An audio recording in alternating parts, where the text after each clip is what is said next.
Assalamualaikum warahmatullahi wabarakatuh. Terima kasih pimpinan. Pertama tentu kami mengapresiasi, kami lihat bahwa berbulan-bulan ini Pak Menteri beserta seluruh jajarannya sudah berjibaku untuk bagaimana mengurai persoalan komoditas, salah satunya soal minyak goreng, Pak. Yang kedua tentu kami menyampaikan salam atas nama masyarakat kami khususnya di Dapil, Pak. Terima kasih banyak karena Pak Menteri sudah melengkapi penderitaan rakyat, Pak. Karena kalau kemarin 2 tahun mereka dihantam situasi pandemi COVID-19, sekarang mulai mau berdiri tiba-tiba disikat dengan urusan komoditas ini, Pak.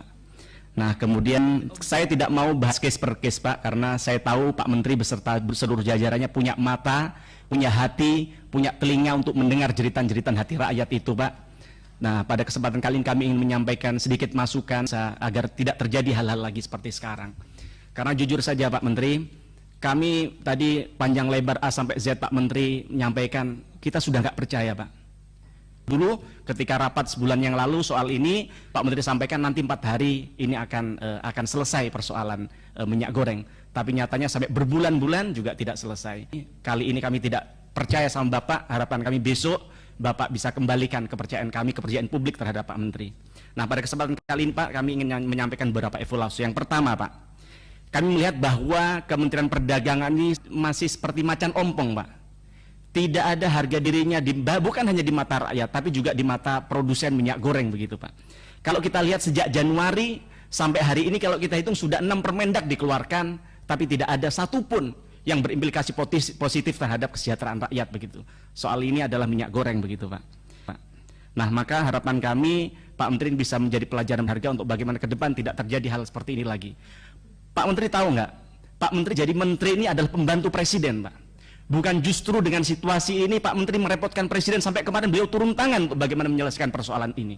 Bukan hanya kami turun ke masyarakat, Pak Presiden datang ke ke Alfamart, ke Indomaret, kosong, nggak ada barang. Kan malu Pak ini, Pak. Jadi harapan kami Pak Menteri tidak lagi merepotkan presiden urusan ini.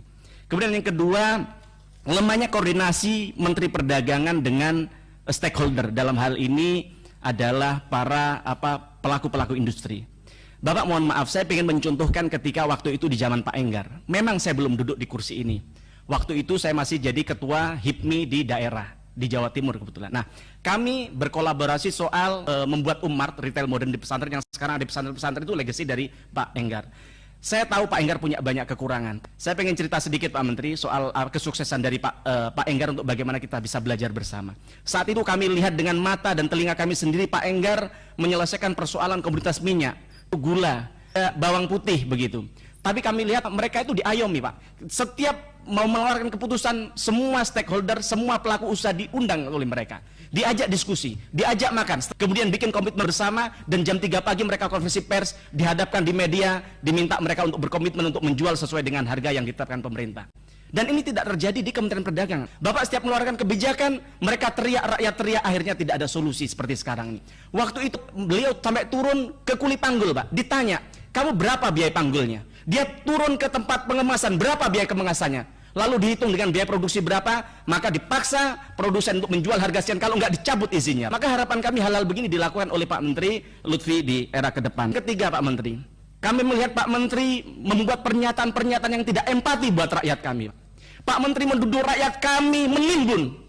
Untuk makan besok aja loh mereka tidak ada. Bahkan di data Pak Menteri tadi, Pak Menteri menyampaikan 1,7 lipat tersedia. Artinya satu orang bisa dapat 2 liter untuk mendapatkan barang. Untuk beli minyak, apalagi menimbun, tidak ada uang, Pak. Nggak mungkin, susah. Pak Menteri menyampaikan panic buying. Bagaimana kita tidak panic buying? Barangnya nggak ada, Pak. Mau beli uang nggak ada. Pak Oke seenaknya sendiri ngomong di media bahwa dia bilang, oh yang HET nggak ada, tapi yang mahal ada. Bapak menelan ludah sendiri, Pak. Bapak bikin peraturan harga 14.000, tapi nggak ada barangnya. Malu kami, Pak, sama rakyat, Pak. Saya mau tanya ke Pak Menteri. Menurut Pak Menteri, harga 14.000 bagi minyak curah ini akan terlaksana dan kapan, Pak, kira-kira? Kami mohon jawabannya, Pak. Sudah 3 kali janji di forum ini, semuanya tidak ada yang terpenuhi sampai detik ini. Maka kami tanya di forum ini, kalau perlu ditulis di rapat, harga curah 14.000 ini sampai kapan akan terwujud? Kami di media sosial kami, rakyat menjerit, dia bilang jangankan minyak goreng kemasan. Bapak tahu minyak curah berapa sekarang? 30.000 di dapil saya, Pak. 1 liter, bukan 1 kilogram, 1 liter, Pak. 30.000. Jangan cuci tangan kepada Kementerian Perindustrian, Pak. Ini tugasnya Bapak. Maka harapan kami ini bisa ditata kembali, termasuk dirjen-dirjen ini lebih hati-hati lagi, lebih sensitif terhadap persoalan-persoalan rakyat kita yang hari ini lukanya seperti di